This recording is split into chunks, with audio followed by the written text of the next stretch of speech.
Disney, and I think Miramax is part of Disney, or I don't know, one of the other film companies. Disney is actually also bought Miramax. Okay.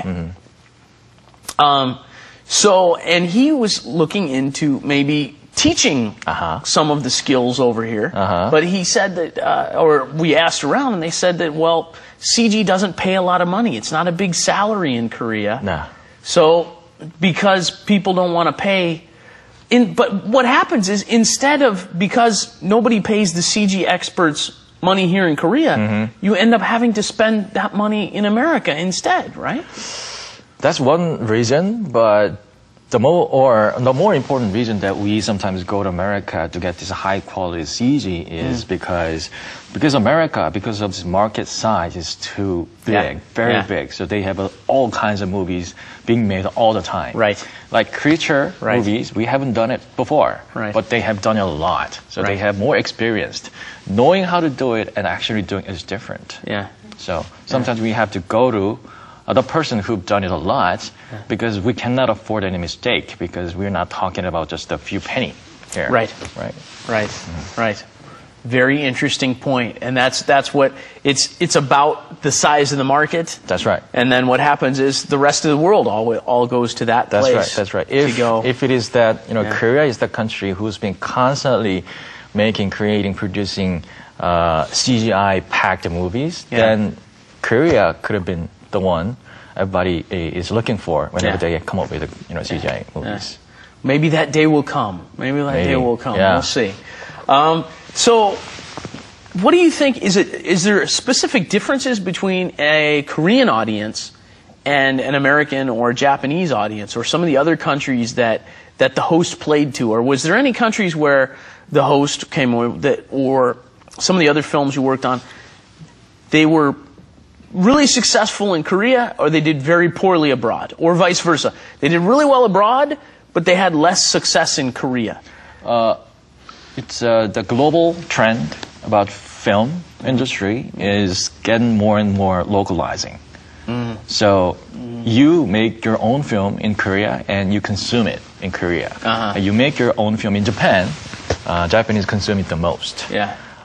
Only exception is the Hollywood movies. Right. So even though we have a really great success with the host, we don't actually have any other country who made that much of a success, just like we saw in Korea. Really? Outside. Well, I mean, the same scale is not going to happen. That's right. That's right. But still, people love it. Yeah. People, from America, in Japan, and wherever in European countries, people who saw that movie, they love it. Yeah. It's not.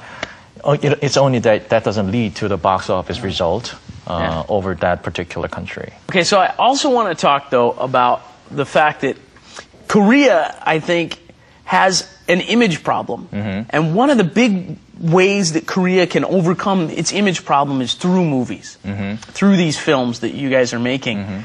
For instance, I mean, the problem, people still have a 20-year-old image of Korea. Right. Right. And I talk to people back home, and then they think Samsung is like a Japanese company, and LG aren't these Japanese companies. And I think one of the big ways that Korea is starting to certainly overcome this has been some of the success of their films, but also, what are the odds of getting, with the incredibly low costs of producing movies in Korea, what are the odds of getting a Hollywood company to come here to make a movie? That is something many people's been trying to make happen. Really? Until now. Yeah. But for some reason, that hasn't been any kind of case like that right now. But I have a really interesting experience, because director Bong and I went to Hollywood, LA. Okay. And where we actually met around all those important people to introduce ourselves and our project and everything. And there's one person we met was actually, her name was Paula Wagner. Okay. She's the partner producer of Tom Cruise. So she is the producer of Mission Impossible 3 as well. Okay. And she had a really good experience of having a project together with Shanghai people. Do you remember the Shanghai sequence in that movie?